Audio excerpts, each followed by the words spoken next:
Unusual position of having plans of the ruins to help us.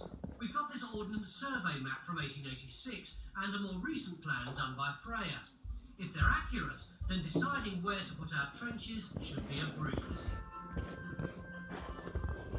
To help us understand the function of the Roman remains, Stuart's looking for clues in the grounds and surrounding landscape. But before the ruins are even clear of vegetation, Phil's hit something solid. Oh, look at that. Fabulous. That is wall, isn't it?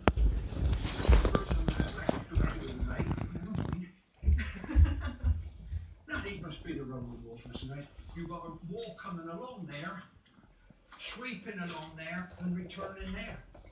If this is a sample of what we've got to look forward to, we're in business. It's a relief to know the ruins haven't crumbled away, and after just 3 hours